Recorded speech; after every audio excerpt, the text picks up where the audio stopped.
Sci-Fi.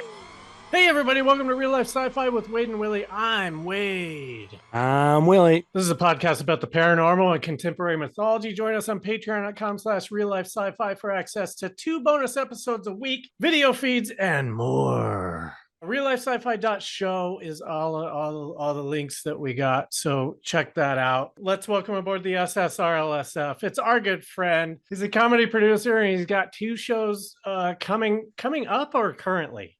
Currently running, yeah, they're every month. Currently running Pop Cultured with Jimmy Pardo and Family Dinner with Jodie Sweetin. It's comedy producer Gil Baron. What up, Gil? Hey, everybody. It's so good to be on a Zoom with you guys. I haven't seen you guys in forever. Yeah, it's been a long time. How's this whole... I mean, I know that Jimmy Pardo's a sweetheart. Is Jodie Sweetin a sweetheart? She's amazing. You We can talk shit started about her if working you with her. want. No, I wouldn't. We were doing a show for about 6 years called Your Late Night, and that was a show where, every month a different comedian would host their own talk show, and we did that, all over. And during the pandemic, we did really well with that. We got sort of giant comedians to do it, like Harvey Guillen and Alonzo Bowden and lots of people. And we were sort of wrapping it up towards the end of the pandemic, just because both my producing partner and I had parent deaths. But like before we wrapped it up, one of our last shows that we did, yeah, I know. Sorry. No, I appreciate it. Thank you.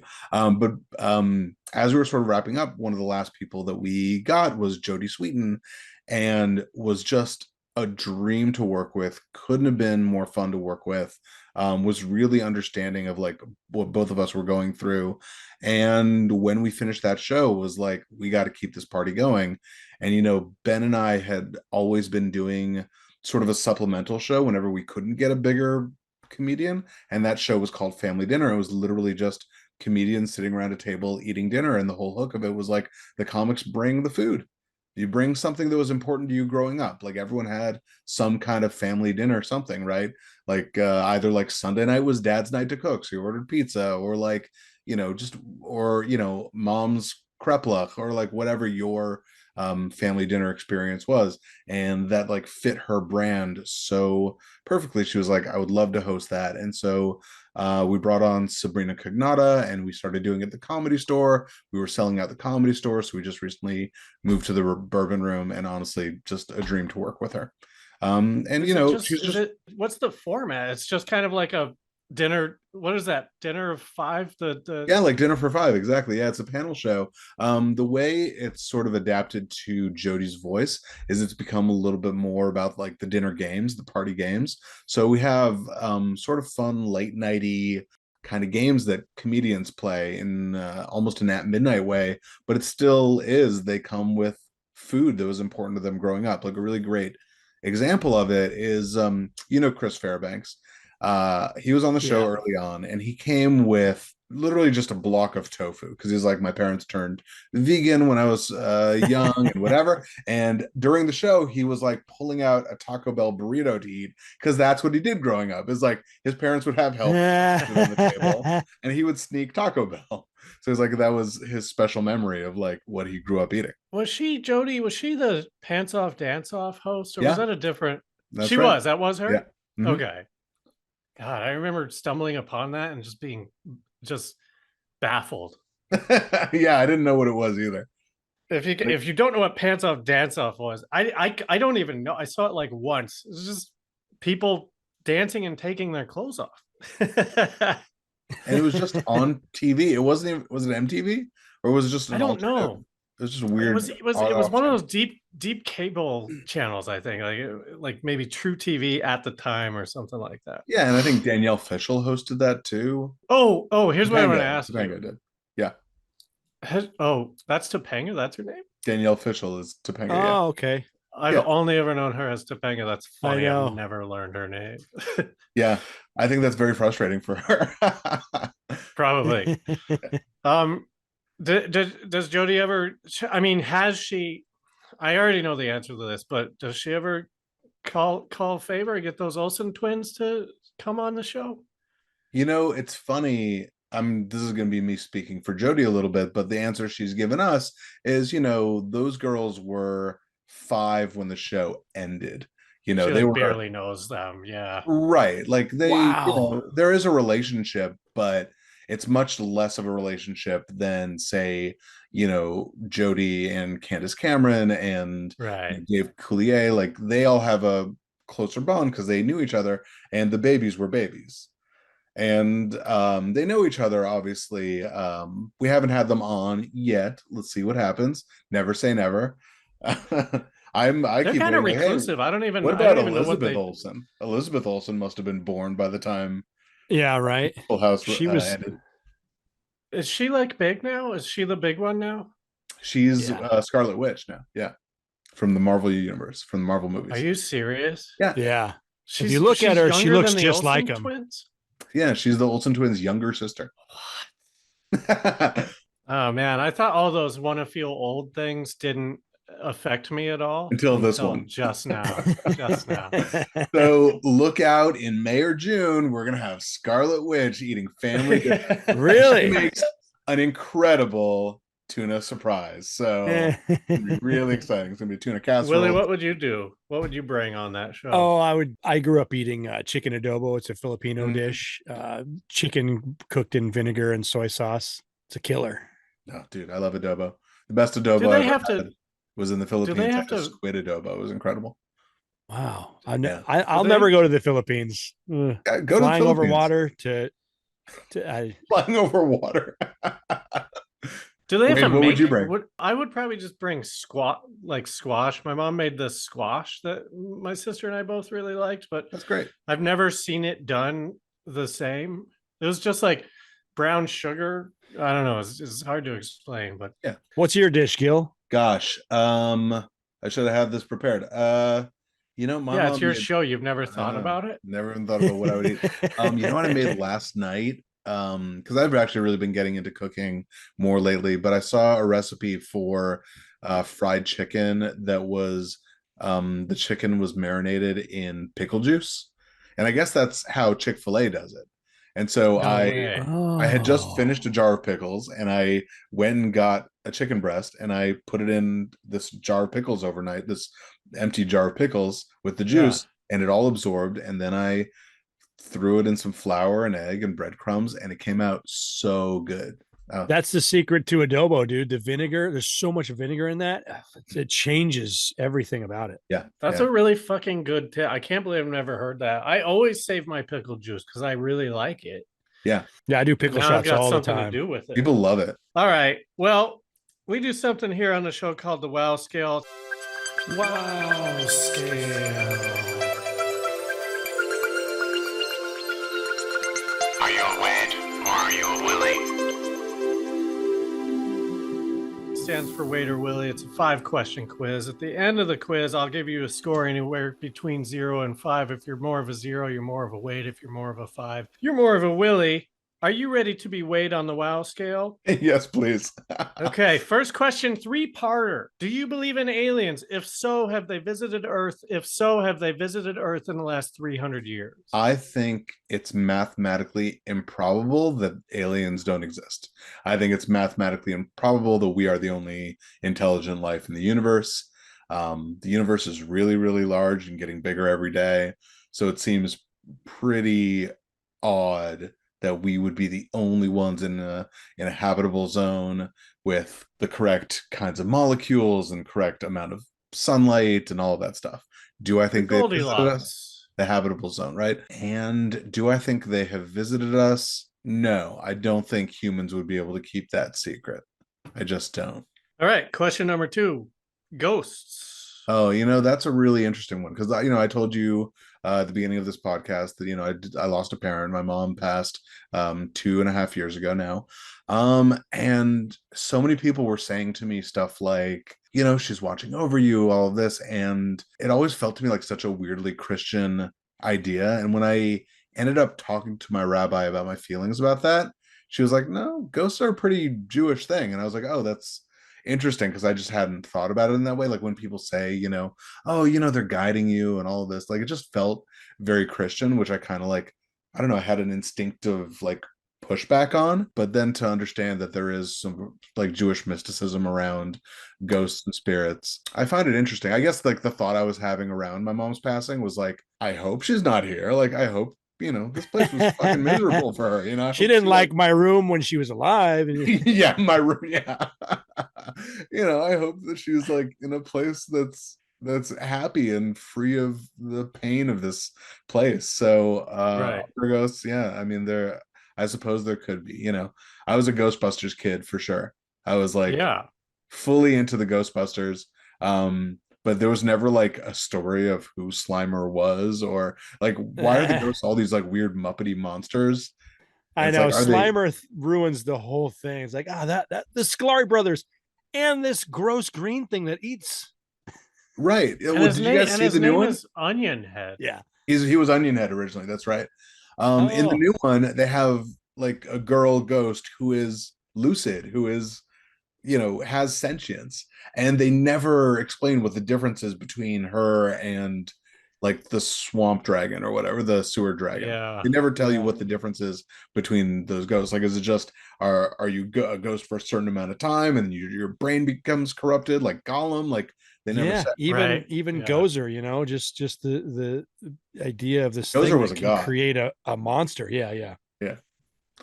Right. And the demon dog. So maybe those things are just demons. Maybe Onion Head and all of those funky the ones from that were action figures that shot eyeballs out of their mouths. Maybe those are demons rather than ghosts. The real So we're going Ghostbusters. no? I guess not. No on Let's say no. Bigfoot. It doesn't track with what I know about evolution, because I feel like if there was a link between great apes and humans, because like that's our closest relative, like bonobos are our closest relative. So if there was something between bonobo and human, I don't think it would be 7 feet tall. It would have to be, I think it would have to be smaller than us. Oh, that's a great idea. Right. Because I mean, even the earliest humans that we know of, the Australopithecus and all of those like early Homo sapien species, they all, or Neanderthal species, they're all smaller than us. So it doesn't make sense that it would be a 7 foot tall monster in the wilds of the Northwest, Yeah, but it doesn't have to be a descendant of ours. It could be its Right, own it could be an thing. offshoot. Yeah. That'd be I've an never seen interesting anything prove- Prescendant, I mean. because Yeah. I don't think that they're an evolutionary thing. But I'm also like, what animals don't really fit in that realm either? Like it's a totally different topic, but like the way octopus developed their intelligence doesn't match with the tree of animals. Anyways, go on. But there's a proto-octopus, right? Yeah. Illuminati. The Illuminati is tough because, in some level, like a lot of conspiracy theories, like eventually they all lead to anti-Semitism. And I think the Illuminati is like a key to that. Like once people start thinking about Illuminati, it's always like, yeah, the Jews. And so I just I like to cut that off. I know we I didn't didn't even think foresee about that. this. Yeah, we just added this Guys, one. how long have you been doing this podcast? Well, you're the first one to get the Illuminati question. Oh, okay. Yeah, no, I mean, anytime people are talking about like the secret cabal that controls humanity, they're talking about Jews. That's what they're really talking about, or it's what they want to be talking about, So we'll put you down for a no. Yeah, let's say no. Illuminati's gonna stay though. Okay, go ahead. Keep asking We'll get someone who believes in it, and they'll have an explanation that's not anti-Semitic. I hope. Yeah. Okay. And if it is anti-Semitic, I think maybe just we stop the episode right there. Right? If they're like the Jews run everything. Yeah, the Illuminati is the Illuminati. It's the Goldbergs, the whatever. And we can't talk about the hidden rooms in the temples.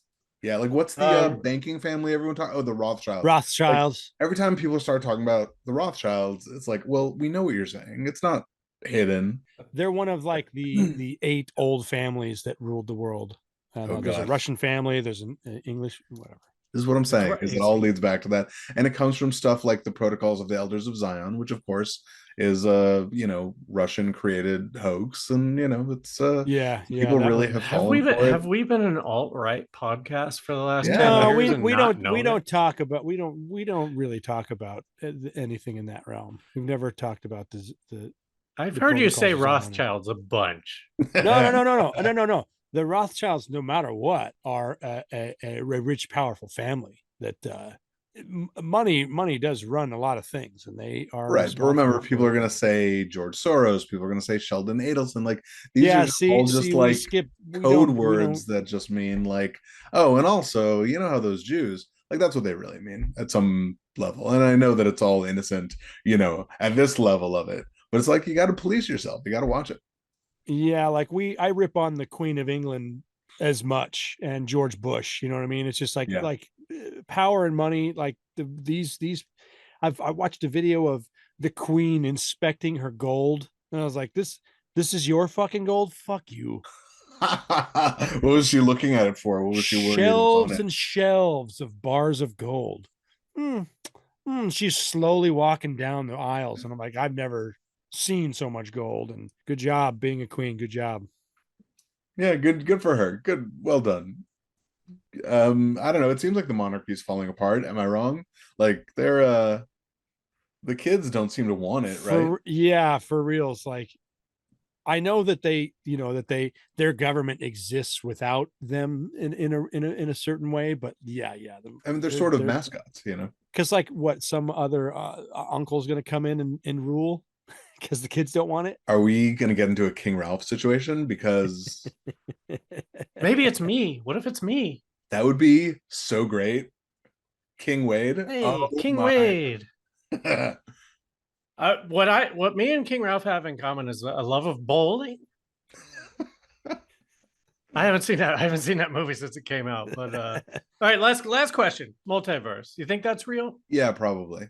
I think the first time I encountered that idea was the Star Trek The Next Generation episode Parallels, and I remember that blew my mind. And Yeah. like, to me it does make sense that choices and decisions would, that there's just an alternative. I don't know why that makes sense to me, but it just does. And that just means that like that's an exponentially growing thing. This multiverse is just like, you know, would be like a bundle of hay just kind of growing more and more and more threads.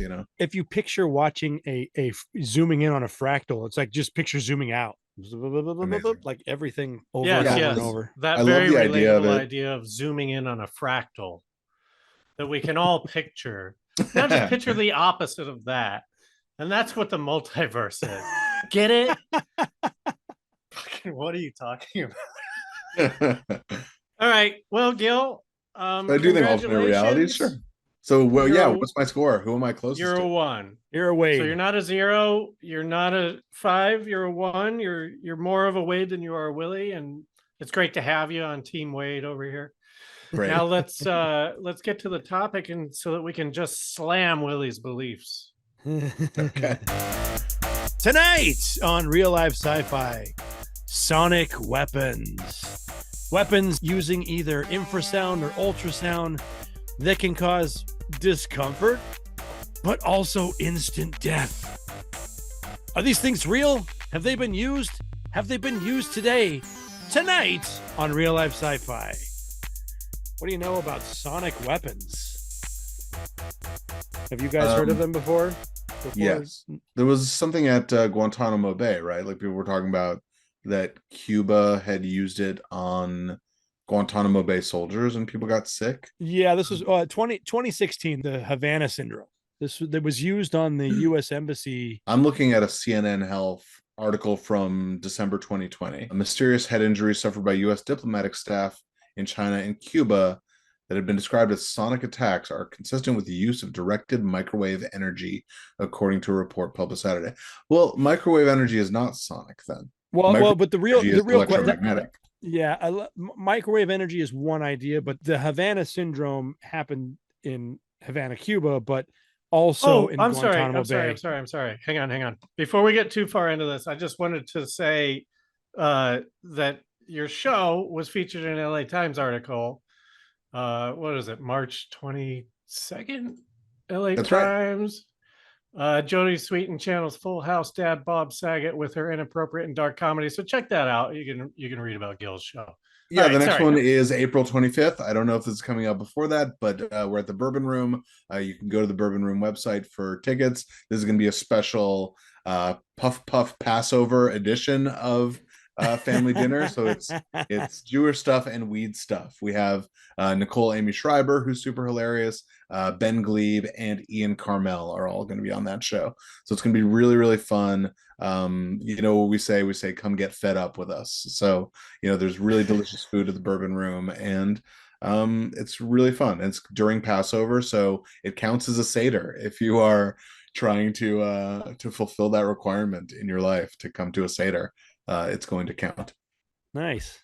All right, so back to these Havana Syndrome. We're all talking about the same thing. Yeah. Yeah. Well, so- the real this thing is funny because and we can just start with the Havana Syndrome because this is the main thing. The CIA reports and all of the article. There's a Time magazine article right now pointing the finger at Russia, and all of these other people don't want to point the finger at Russia. And I personally believe they don't want to point the finger at them is because we are using sonic weapons as well. And so to point it out to them and to prove that they exist kind of proves that we're using it too. And I feel like these things, whatever weapon is being used on these people, and we'll get into the symptoms in a second, but basically go against the Geneva Convention.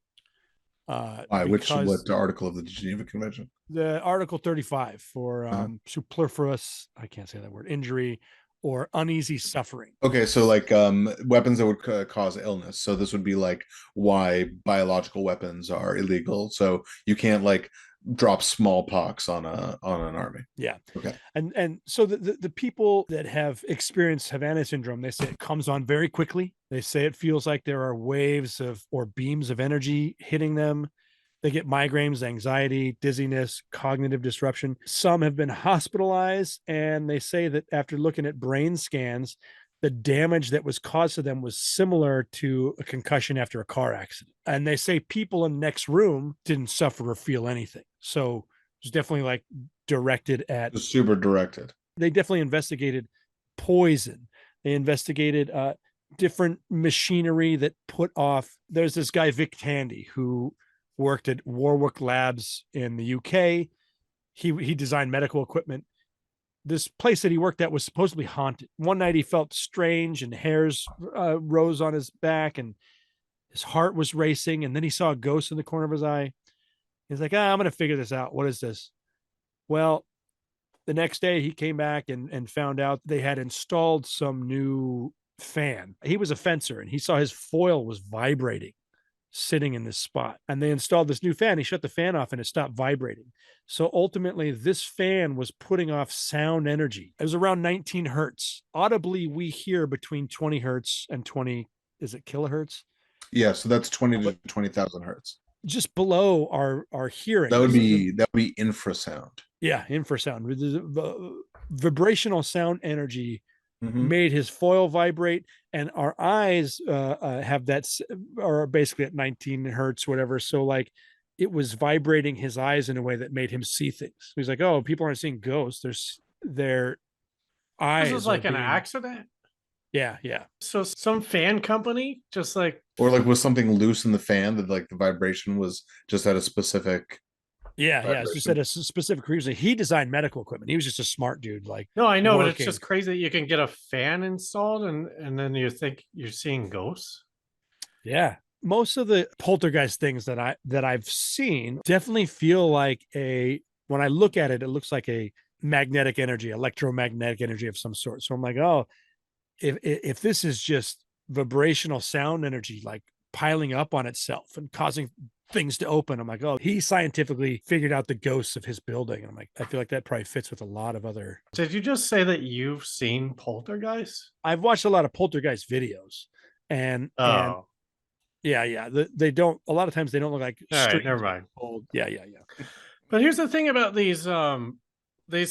So everything that I've read about the Havana Syndrome is they've been standing like in a window. There's always like a line of sight. I think it's like a gun type of thing, and you have to see them. You kind of aim it at their head. If it were actual audio, do you think it can go through walls? And the only reason that they have to have line of sight is just so that they can aim? Or do you think Here's that it can't what I go through walls? know about just the way sound moves, because letting you guys a little bit into my life, I'm studying ultrasound. I'm going to be taking an exam. I'm going to be just as a supplemental thing to my life, being an ultrasound tech, like you would see in a doctor's office, Yeah, scanning for people's babies like and stuff. yeah, exactly. So I learned a little bit about sound waves, and a sound wave is a mechanical wave, right? Like it can't pass through a vacuum. It has to have some kind of medium, and it actually does not travel super well through air. Usually you have to have some kind of like medium other than air, like a fluid. That's why ultrasound has that gel. So it creates the impedance difference between the transducer and tissues in the body, so it doesn't travel super well through air. But remember, this is talking specifically about diagnostic ultrasound, which is, I'm looking at the number, it's between 2 kilohertz and 20 kilohertz. The actual diagnostic sonography is 2 to 18 megahertz. That's the range. So that's 2 million hertz to 18 million hertz. And that's to like travel through the body. Like if something were that slow a frequency, then that means the wavelengths are like super, super long, right? What does that mean for someone's health? Does that mean they can travel through even air if the wavelengths are that long? Maybe. Does that mean they Right. can also travel through glass? Because And the air said and that glass are very different, right? that was the same. That was I was going to say, even line of sight, getting through the glass, it could bounce based on your angle. So you have to be Yeah. straight to the glass. Hmm. But Well, some amount of but it's going to bounce anyway, right? yeah, if you're just blasting, So what does all that mean? Like, I guess to me, the theory that sound, in that article I was just quoting, the first thing it theorizes is microwaves. And that actually makes more sense to me, because if someone's starting yeah. to feel sick or starting to feel nauseous, to me that sounds like radiation poisoning. And if you can somehow have something like really directed radiation weapon, that would, I think, have that kind of symptom. Now I don't know scientifically how that could work. um Mhm. I know how X-ray kind of works, and that's a gamma ray, but do you believe in the brown note? I've never experienced it. But yeah, I mean, it seems like it's possible. I'm glad that you mentioned all of the not traveling through air well. The MythBusters guys, they tried to hit him with the brown note, which is like between 5 and 9 hertz. And it didn't Um, work. and he definitely felt nauseous and sick. He didn't shit his pants, but Okay, so if someone like actually felt nauseous from a sound wave, then that would like just be different than what I would think. Because I know that, so for ultrasound, if you put it over your lungs, your lung would look black. You wouldn't get any echoes back, because the sound just like travels through it, doesn't bounce back, doesn't have anything to hit. But if you're getting tissues, or even fluids, is the same thing. If you're looking at a blood vessel, it is black inside that blood vessel, because the sound, it's not gonna hit the yeah. And red so they blood were cells. saying like he didn't feel good, but they were saying like, oh, if it was going through a different medium, it probably would work better. He just had speakers in all Yeah. directions hitting him with Yeah, but this also this ultrasound works in a different way than speakers, right? Speakers are vibrations of a subwoofer, or however that works. It's like a vibration kind of hitting at you, and kind of resembles the tympanic membrane of the ear, right? Like sound hits your ear and it like vibrates at a certain thing to translate sound into sounds your brain can recognize. The way ultrasound works is there's something called the piezoelectric effect and the reverse piezoelectric effect. So the reverse is electronic energy hits this piezoelectric material, which is like a ceramic, and it shoots a sound wave out from the transducer. The actual piezoelectric effect is the sound wave coming back to that material and converting, and the piezoelectric material converting that sound into an electric impulse that comes back into the machine. So it's That it's would a be, but different that technology than like a speaker. So I wonder, like, would a speaker do this at a certain frequency that's different from what a transducer yeah, could do? right. It feels to me like it would be very hard to weaponize sound. Like if we're just talking about sound weapons, and if the Havana thing seems more like a microwave than a sound thing. So let's talk about the weapons they do use, right? That are public, because I think that if there is a sonic weapon being used in the Havana Syndrome thing, it's technology that's not released. And yeah, I think it's probably is microwaves, but the Navy has been using this long range acoustic device, the LRADs. They use these against pirates. They basically shoot sound energy at pirates. It makes them feel sick and not be able to. So they actually do use it as a weapon. Okay, so that is something that's converted, because that sounds like it would be the technology you're talking about, right? Yeah. Like if they're shooting at pirates, why wouldn't Havana be shooting at our soldiers on Guantanamo? And well, they but also can you have, hear it? No, it's outside of the audible range. I think it's infrasound. I think it's low. I'm not 100% sure. Can you feel it? Like, what is it like? Is it like a fucking, Yeah. you know, when like magicians sound put smoke is in front of like a subwoofer, and then the smoke like fucking shoots out or whatever? You know what I'm talking about? well, sound is a mechanical wave, so it's going to move whatever's in front of it. It's going to vibrate that in some way. That's why sound is sort of like visualized that way, as like waves coming out of something, right? Yeah. Like in Daredevil, you're talking about Daredevil. I'm talking about Daredevil, exactly. Or This is bats. loud. That's so not right. Or whales. Or Aquaman. This is a beam of sound up to 160 decibels. So this is a loud fucking sound. A gunshot, I believe, is 140 decibels. So it's a loud. It seems almost.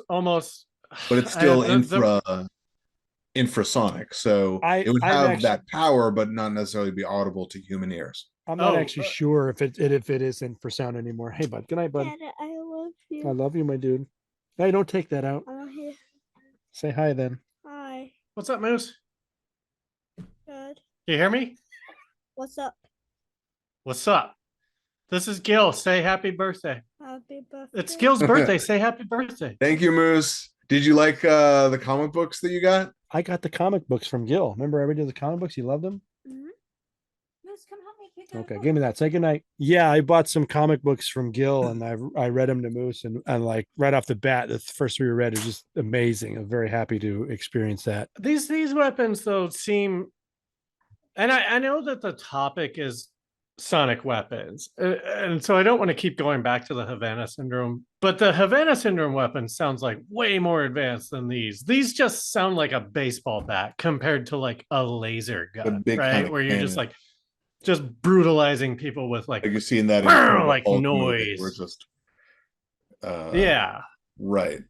But I think that's science fiction. I don't know how real it is. So this other device that they use, the mosquito, and we've talked about this before, but not as a topic.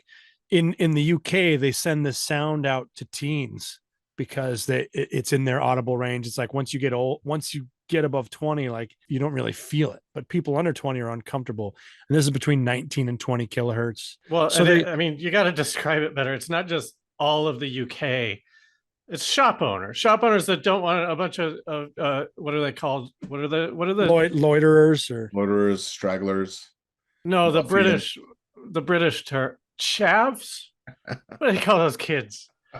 Those little punks. I don't know. Moppets. They don't want moppets hanging around. Yeah. They don't want vagabonds. So they play it in the store, and then I guess it's the irritating, so you leave or whatever. I've done that annoying weapons on YouTube where the YouTube is it's a sound going from low to high frequency, and it passes, and you can tell when what your audible range is. And I know, like, as I get older, like it does shrink. Like younger people that I was doing it with were like, "Oh, I can still hear it," and I was like, "I don't hear nothing." Oh, that sucks. I hate that. Why? What are you trying to hear? It's not that.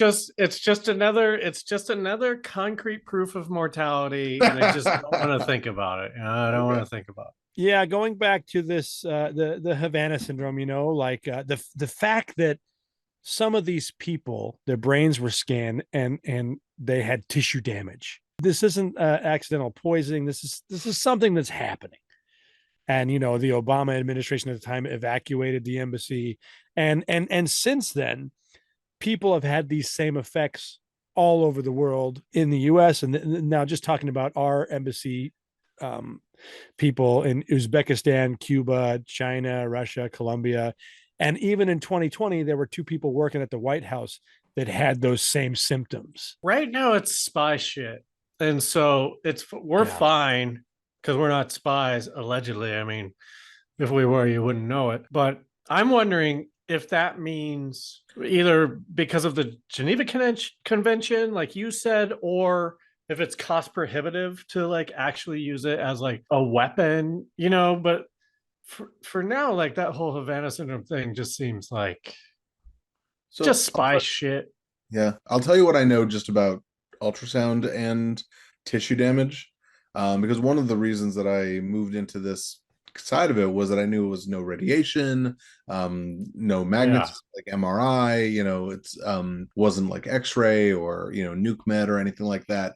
That ultrasound is obviously very, very safe. You can't get like accidental exposure to something, and it was tissue damage was talked about in terms of theory, like this stuff was tested on lab mice, of course, and I'm reading this off of the internet right now, but this is what I remember listening to or hearing was high levels of exposure to ultrasound can produce permanent damage to biological tissues. The reason for that is that it heats up the tissues. Remember, it is a mechanical wave, so as it moves through tissue, like your tissue is moving with it, right? It's moving back and forth. Right, exactly. This is what's happening to every molecule in the pathway of the ultrasound, right? What my understanding was that like it would take concentrated ultrasound over a long, long period of time in a really sensitive area. That's why they don't recommend too many ultrasounds on pregnant women. Like you do it maybe once or twice over the course of the entire pregnancy. Like they don't want to send a bunch of ultrasound waves into a fetus's. They don't want to heat up that baby. Yeah. No one has actually been damaged from it. It's all theoretical.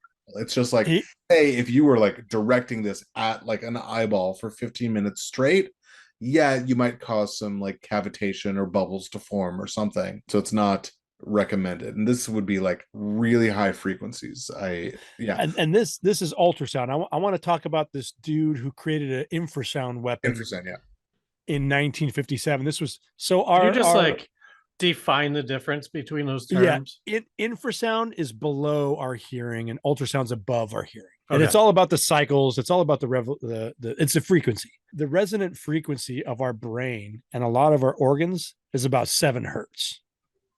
And so there was this dude, this French scientist, Vladimir Gavreau. In 1957, he came in to cure some unknown illness in this place. And he basically was like, oh shit, all these air conditioners in this building are generating a low frequency sound. I mean, he got hired to make a weapon right after that. And he made an infrasonic weapon that resonated at about 7 hertz. He kept reports of his testing, and he tested it on himself and a few other people. One of his people he tested on died instantly. He said that the person's this is his quote, internal organs mashed into an amorphous jelly instantly. Other people in the nearby buildings were sick for days. So this is infrasound. It's below our hearing. He turned a guy into goo, but he tested it on himself. But did he just turn the power up on this guy? Did he hate this guy? Right. And I didn't verify how real this was, but it felt real when I was reading it. So I just looked up lithotripsy. Lithotripsy would be sound waves used to break up kidney stones. So this would be like a sound wave that actually does have the power, at least to break up some kind of material within the body. And the frequencies that they're at are 0.5 to 2 hertz. So it's really, really infrasound. That would break up a kidney stone. How does that break up a kidney stone and then not? The answer is, when you play a piano key and there's a piano next door or next to it, and that resonates with those same keys, they start to vibrate also. So you are vibrating at such a low frequency that you almost can't do damage to the kidney because that's at about 7 hertz. But whatever that rock is sitting in there, like frequency is the, I think, is the future of science, like Yeah. killing cancers and finding the frequency of specific viruses. And Yeah, so this is a science that's like in use. It's in hospitals. Lithotripsy is an absolutely verified thing. It's a thing people use to break up small kidney stones. Yeah, the science of it, as far as I know, is that frequency is inverse to wavelength, right? If you have a low frequency, you're going to have a long wavelength. If you have a high frequency, you're going to have a really short wavelength. And that wavelength has to match whatever the, atomic structure, the molecules of whatever you're hitting, right? If the wavelength is larger than the size of whatever you're hitting, like a blood cell, let's say, it's not going to be affected by it. If it's exactly the same, they're going to kind of vibrate together. Fucking crazy. I mean, that's crazy. Like that changes everything. Because now you're talking about like string theory and shit, right? Where it's just like, if we're using practical wavelength audio, you could just like make a table knot solid, right? If you just find the right frequency and blast it. Yeah. And like personally, I believe that humans built the pyramids, and I think that they used frequency to shape the stones and cut them and move them. I feel like the problem with finding the frequencies of cancers and killing them, because I've seen videos of this happening, is you were fighting against big pharma. I don't know. I know that's a whole nother topic, but like I definitely think that this is the science of the future. Theory that big pharma doesn't want to cure disease; they want to manage disease, right? That's what you're talking about. Sure, all that. But like, if what'd you call it? Lithography. Lithotripsy. Yeah. It seems like, why is that not the thing that people are looking into? You know what I mean? Because it can only be done at a certain anatomical level, right? Like you couldn't use the same technology for gallstones. And why not? The reason is that it goes through however many tissues. The gallbladder is like right near the rib cage.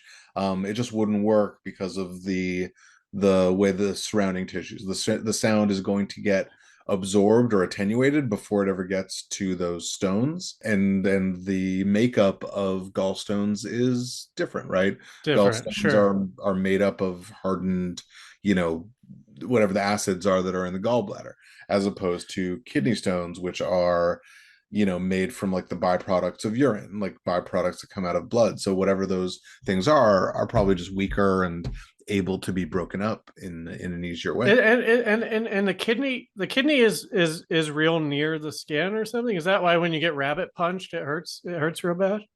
Yeah. You're like getting punched in the kidney? Yeah, I mean, I'm probably just talking out of my butt on that level, but there is just but it makes sense. I want to kind of put it. I want to put it in gallstones. I want to put it in Willy's world, and I'm sure you won't know how to answer this, but like, have you heard about the pineal gland and the calcification of it? And like, could you blast the pineal gland with that? I feel like if there was a way to use lithotripsy to break up calcification in like vessels, that would have been used on the heart a long time ago, because that's one of the cholesterol and stuff. The main drivers of heart disease, which is the main killer of people in the U.S., right? Heart disease is one of the worst killers. It affects everybody, especially with an American diet.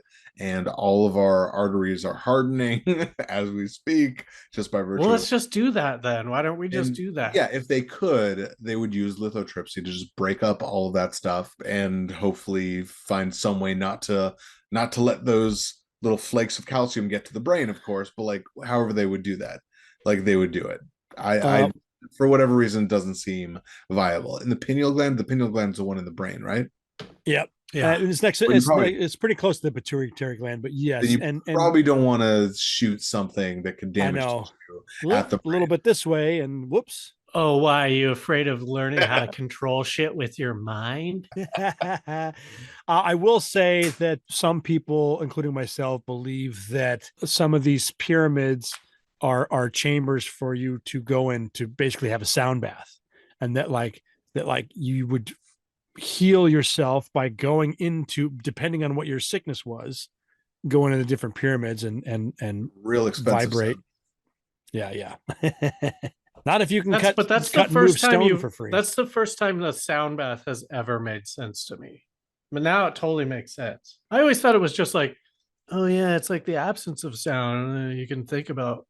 But you're talking about like an actual medical, just like, and then like all your shit is clean. Like everything in you is great. It just makes you really shit, and just like you are, you shit it clean all now. out. That's Your the whole brown system. note right there. That's the brown note. Yeah, the floors of the pyramids used to stink, but after the desert, yeah, it's true. That's why they had water under the pyramid and all that shit. They were hosing it down. It was a sewer. Yeah.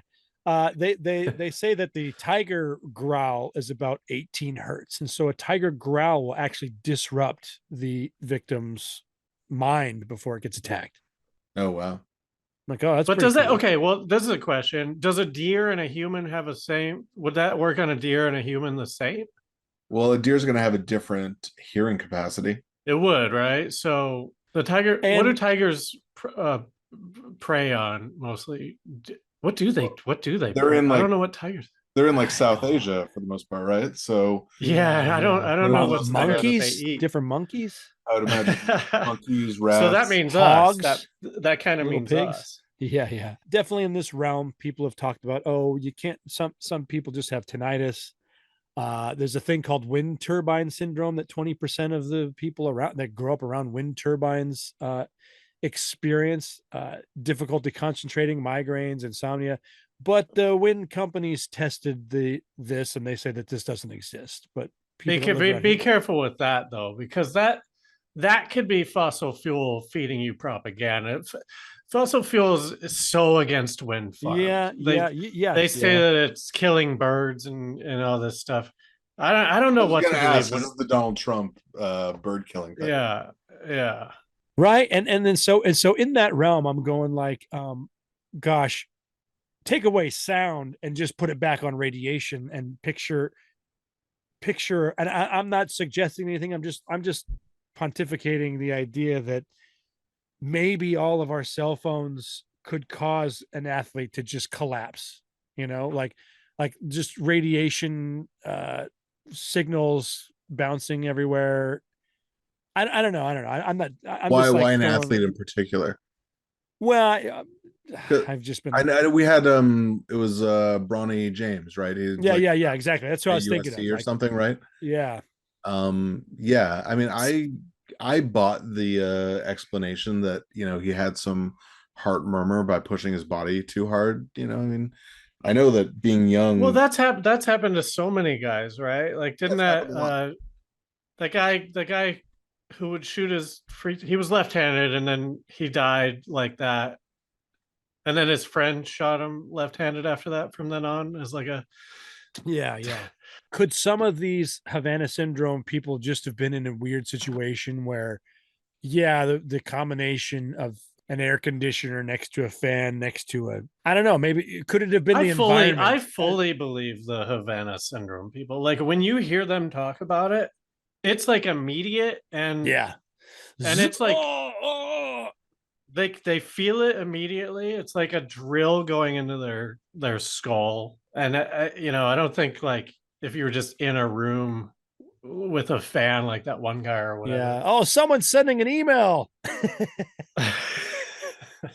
You see this in comic books a lot. I'm a big comic book person, and you see like characters like Cyborg have a sound amplifying gun, right? He's a non-lethal hero. He wants to beat you without killing you, and he has this like sonic weapon, and for a comic book reader, like, okay, that makes sense. Sure, sound is a mechanical wave. You can see that it could like push you, kind of like wind. Okay, I could picture that.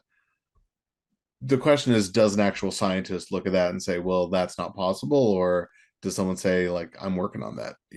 Yeah.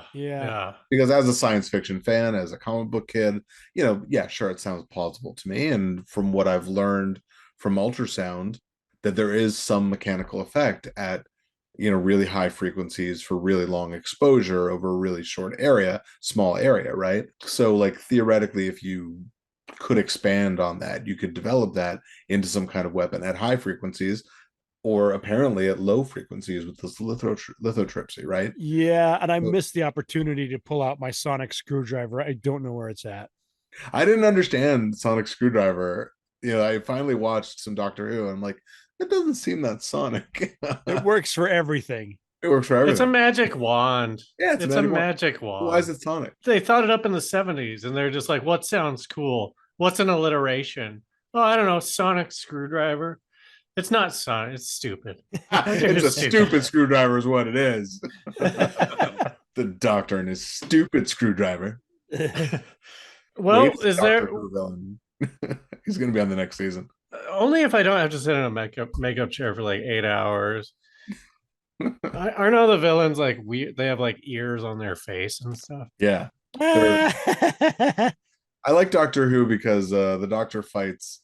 The Doctor is very superhero like. He fights everyone. There's like witches, aliens, robots, Yeah. warlocks, ghosts, all sorts of different science fiction creatures, as opposed to like a Buffy that there's like a smaller range of bad guys. Well, this is Yeah, a but- stronger vampire.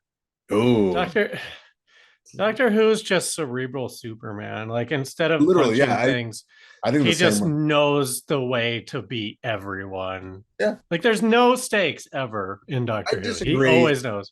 Look, I'm a giant Superman fan, and I have no problem with people are like, oh, Superman's boring because he's so powerful. But I just think a good Superman story is the same as a good Doctor Who story, which means that like the story is less about the main character and more about the supporting cast. Like a really great Superman story is going to be a really great Lois Lane story, And the same thing with the Doctor. Like as long as you have a strong companion, an interesting companion, like that's your story, and that the Doctor's gonna get them out of it. But like the question is, that person is in danger, or something that person cares about is in danger. I think that's Yes, the story's good. but you're just recontextualizing people's problem with Superman, which is that he can't be beat. You know what I mean? You're just going like, oh yeah, he can't, but Lois Lane can. So it's about Lois Lane, which is a valid argument. But I mean, it doesn't. It doesn't. You guys are both it doesn't writers. stop That's the how you make the people. story work. Wait, are you talking? Did I? Oh shit! Did I lose I lost my ears. I was just saying, you guys are both storytellers. You guys are both writers and directors. I mean, that's the problem. That's the problem you solve. That's the puzzle of all of it. Is you have a character that has been around for 80 years. How do you make something that actually challenges them 80 years later? Yeah. Mm-hmm. Did you guys read Superman Lost? No. A recent series by the writer Priest. It's like an old Spider-Man editor and writer. It was so good. It was about Superman gets transported to a whole galaxy on the opposite side of the universe, and it takes him like 40 years to get home, but for Lois it's been like 2 hours. And I've heard of this. I've not read it. It's not that old. It's from this last year, and it's super super good. It's really really beautifully written. It's if you want to see Superman put through a lot of shit, like this is a good series to go check out. I hear they're doing a movie of that, and Christopher Nolan's going to direct it. That guy loves time, man. Dude loves it, man. Yeah. He loves Yeah, it when such a time boner for doesn't time. work normally. It's his favorite thing. All right. Well, will any kind of final thoughts or anything? I do believe that there are secret weapons, and I agree with you, man. It's all spy shit, and to just say it's sonic is to we can't do that. I do believe it's probably more directed energy or microwave, or they say pulsed radio, which is a different thing. I know it's still sound, but Right, a radio wave would be an electromagnetic wave. yeah, and so sonic sounds cool. We do have sonic weapons, but I think whatever Havana Syndrome is something more complex. And but it's weird to think that there's still spy shit going on, man. I mean, come on, what's happening? Oh, dude, I think it's more than ever. I would agree with that. Like, I believe that. I think that people got upset at like the idea of the banning TikTok, and people were really worried about the freedom of it, and people were kind of like coming up with conspiracies about Israel stuff, but I really think like our younger generation has fully been just mind melted by propaganda out of Iran and Russia, and like this stuff is a spy op. It really Yeah. is. Yeah. They have figured out the algorithm to make you click and get radicalized in exactly the way they want you to. And the fact that they control the algorithm is Yeah. like just look at what China's TikTok is. It's like And look how upset people got when you tried to take it away. It's really like an addictive thing. But The I'm only like, way, listen, them all down. Go on. there's really the government's so stupid. You don't take things away. You just come up with the next thing. People were upset when Vine went down, and then there was TikTok. There's That's always a next thing. You just come up Yeah, with the that's next true. thing, control the narrative.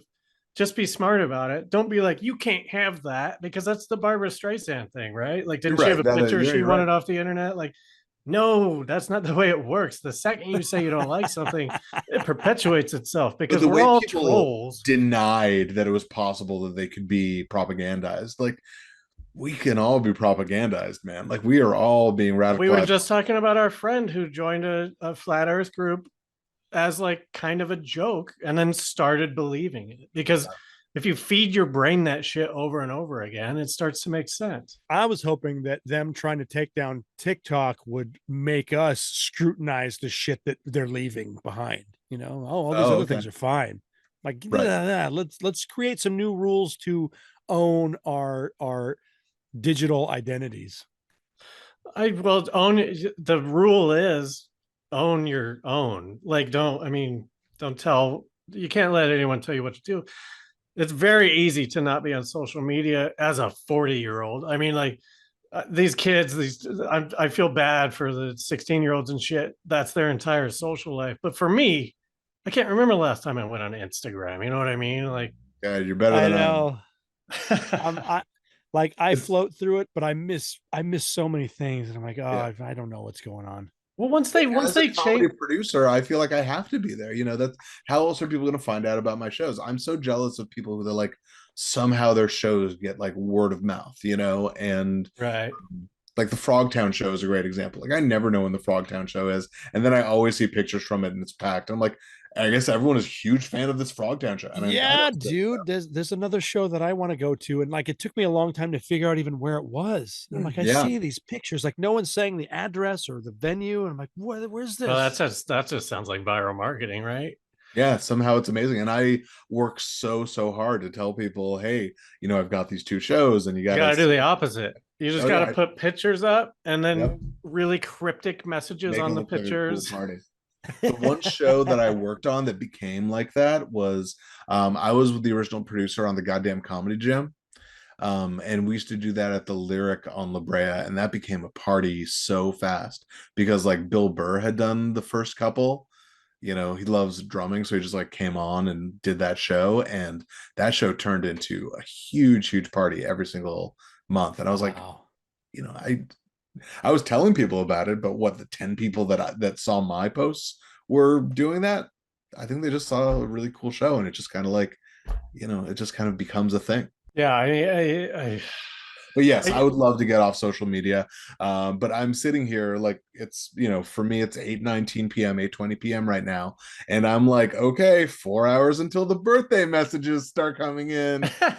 Oh, I'm excited for the serotonin I'm going to get. Well, Gil, happy birthday, and thank you for being here, and thank you for sharing all your knowledge.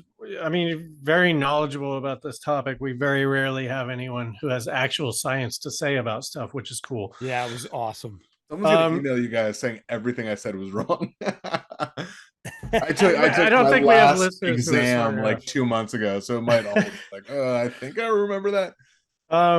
You're going to stick around and do the bonus, right? Where I'd we'll love talk to. about who knows what. All right. Well, thanks everyone for listening. Oh, and shout out your socials or anything that you want to direct people to.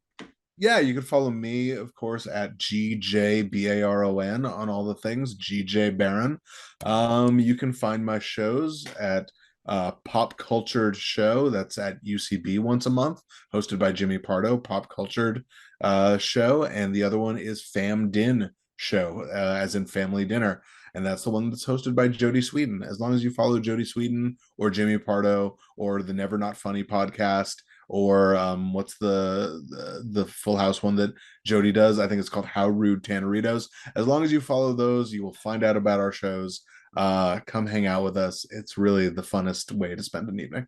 It's the most fun you can have while laughing. Well, pen a rose on your nose. And thank you, everyone, for listening. And remember, just because you're paranoid doesn't mean they're not after you. We'll see you next time. Bye.